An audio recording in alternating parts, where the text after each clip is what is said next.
बातमीपत्रात आता पाहूयात गल्लीपासून ते दिल्लीपर्यंतच्या ताज्या घडामोडींचा धावता आढावा।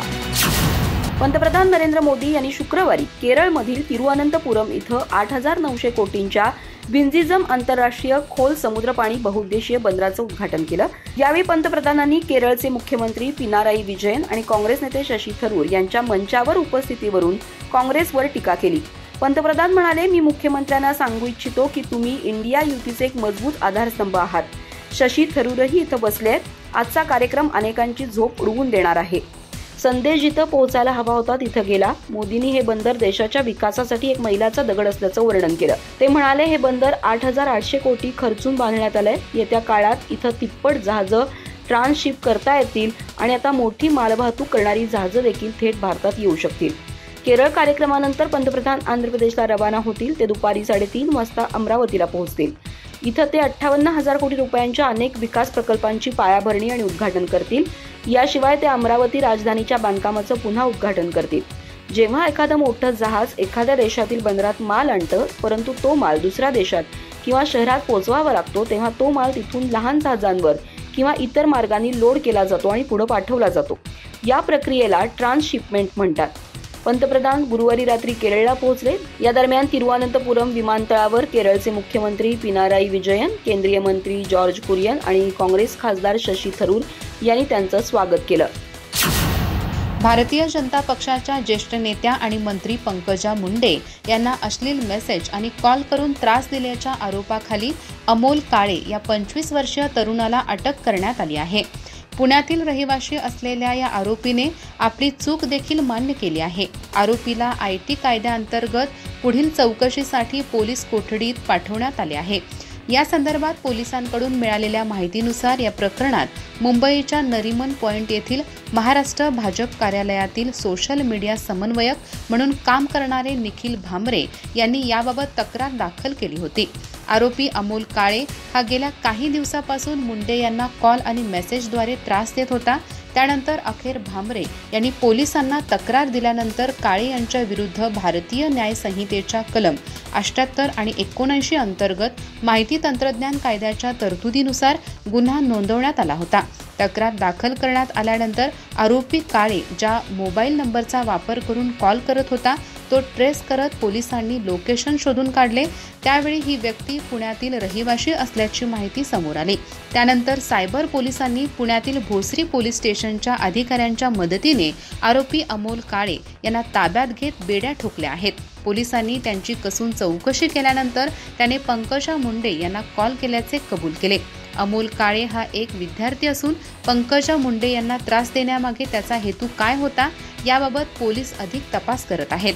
तसेच अमोल काळे हा मूळ बीड जिल्ह्यातील परळी या पंकजा मुंडे यांच्या मतदारसंघातीलच रहिवासी असल्याची माहिती देखील समोर आली आहे।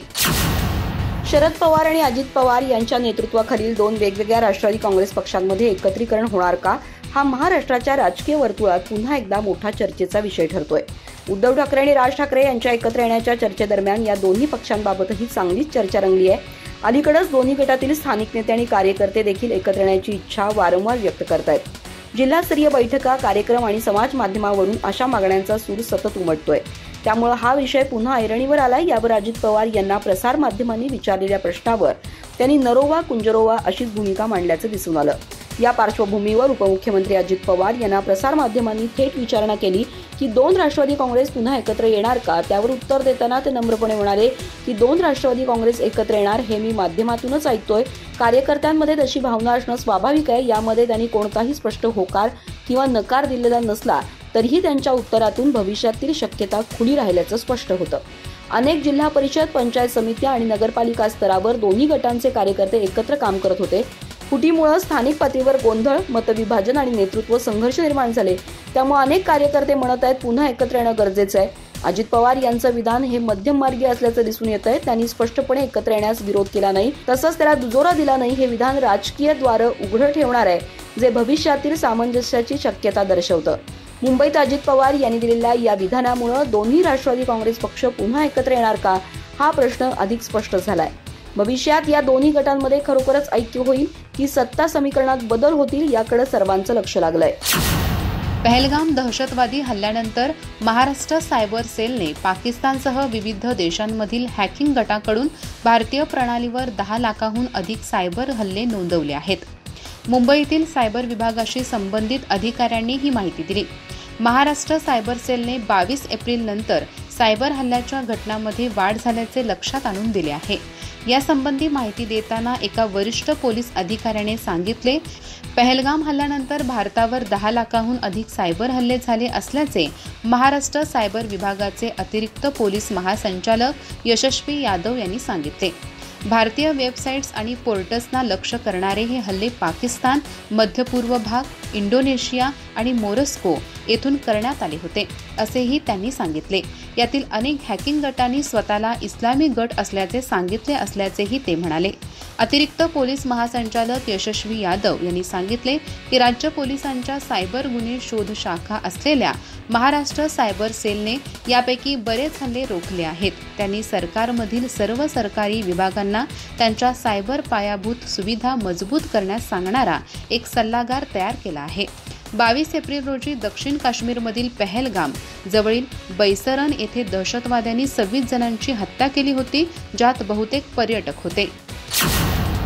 जातीनिहाय जनगणना करण्याची घोषणा झाली आहे. त्यावर सर्वच राजकीय पक्षांनी आपापल्या प्रतिक्रिया दिल्या आहेत. मात्र काँग्रेसची मागणी यासाठी कालबद्ध कार्यक्रमात राबवण्याची असल्याचं काँग्रेसचे प्रदेशाध्यक्ष हर्षवर्धन सपकाळ यांनी म्हटलंय. हा मोदी सरकारचा जुमला न राहता याची प्रत्यक्ष अंमलबजावणी करण्याची मागणी देखील सपकाळ यांनी केली आहे. या संदर्भात वृत्तसंस्थेशी बोलताना हर्षवर्धन सपकाळ म्हणाले की जातीनिहाय जनगणना करण्यासाठी कालबद्ध कार्यक्रम जाहीर करण्यात यावा, तशी यंत्रणा आता राबवली गेली पाहिजे. यावर लक्ष केंद्र सरकारनं दिल्यास त्याचा फायदा होईल. हा निर्णय केवळ मोदी सरकारचा जुमला न राहता त्याची अंमलबजावणी व्हावी अशी आमची मागणी असल्याचं हर्षवर्धन सपकाळ यांनी म्हटलंय. पहलगाम येथील हल्ल्यासंदर्भात सरकारसोबत राहण्याचा निर्णय काँग्रेस पक्षानं घेतलाय. यानंतर आता सरकार जो काही निर्णय घेईल तो आम्हाला मंजूर असल्याचं हर्षवर्धन सपकाळ यांनी म्हटलंय. ही राजकीय आरोप प्रत्यारोपांची वेळ नाही. या हल्ल्याला प्रत्युत्तर देण्यासाठी सर्व देशांनी एकत्र राहण्याची आवश्यकता आहे. काँग्रेस पक्ष देखील या मुद्द्यावर सरकारसोबत असल्याचं हर्षवर्धन सपकाळ यांनी म्हटलंय. समाजवादी पक्षाचे प्रमुख अखिलेश यादव यांनी केंद्र सरकारच्या जाती गणनेविषयी घेतलेल्या निर्णयाचं स्वागत केल्यानंतर महाराष्ट्र प्रदेश काँग्रेसचे अध्यक्ष हर्षवर्धन सपकाळ यांनी ही प्रतिक्रिया दिली आहे. त्यांनी म्हटलंय की जाती गणना तातडीनं आणि वेळबद्ध पद्धतीनं राबवण्यात यावी अशी काँग्रेसची मागणी आहे. हा निर्णय केवळ घोषणा न राहता प्रत्यक्षात उतरवला जावा. यासोबतच त्यांनी हा निर्णय राहुल गांधींच्या दीर्घकालीन संघर्षाचा विजय असल्याचं म्हटलंय. बेळगाव आणि कारवारसह इतर सीमावर्ती भाग महाराष्ट्रात समाविष्ट झाल्याशिवाय आपला महाराष्ट्र पूर्ण होणार नाही असे म्हणत उपमुख्यमंत्री अजित पवार यांनी संपूर्ण महाराष्ट्राची ओळख सांगितली. राष्ट्रवादी काँग्रेसकडून महाराष्ट्र दिनानिमित्त आयोजित गौरवशाली महाराष्ट्र महोत्सव 2025 या विशेष कार्यक्रमात ते बोलत होते.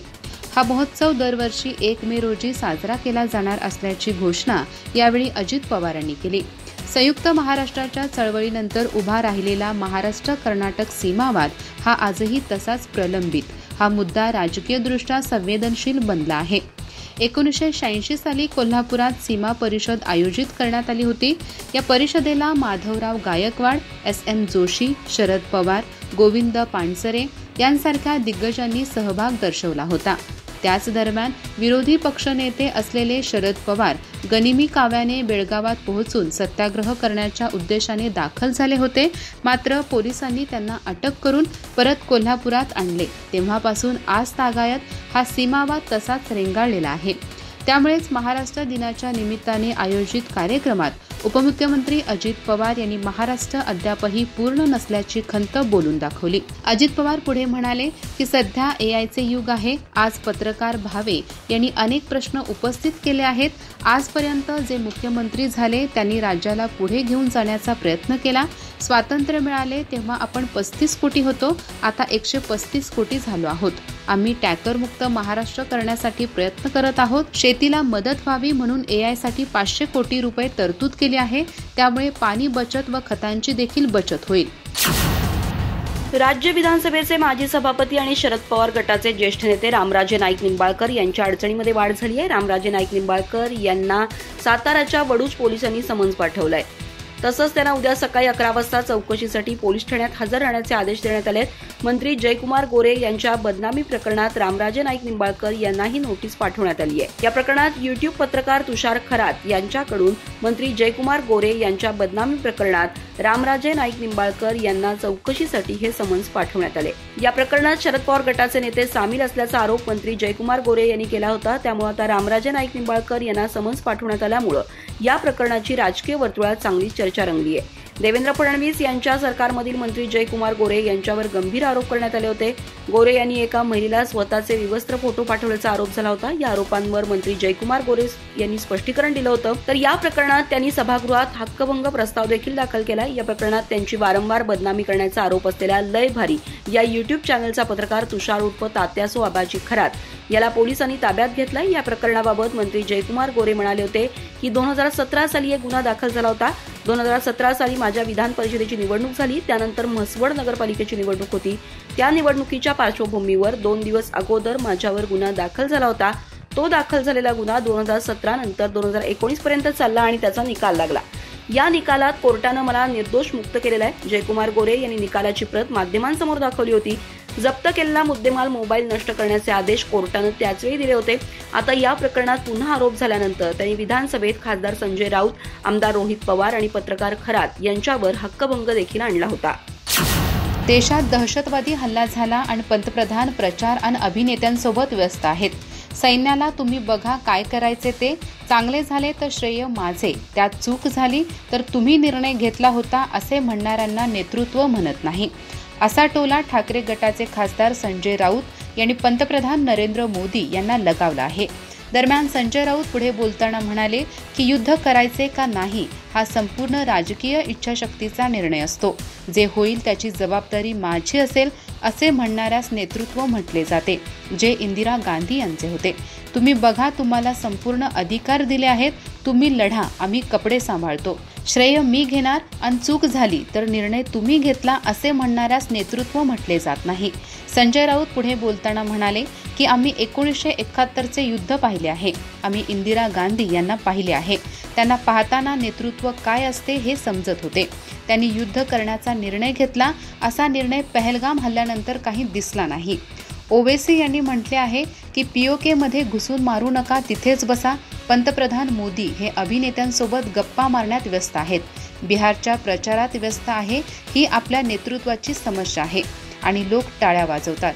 संजय राऊत म्हणाले की दहशतवादी विरोधात सरकारला समर्थन दिले पाहिजेच, पण सरकारला होणाऱ्या चुका देखील दाखवल्या पाहिजेत, त्याचे समर्थन करू नये.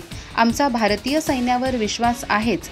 देश हा सरकारमुळे नाही तर सैन्यामुळेच सुरक्षित आहे, मग कोणाचेही सरकार असो. त्यामुळेच पंतप्रधान नरेंद्र मोदी हल्ल्याच्या दुसऱ्या दिवशी बिहारमध्ये प्रचाराला गेले. काल मुंबईत अभिनेत्यांसोबत 9 तास घालवले, याचे श्रेयही सैन्याला दिले पाहिजे.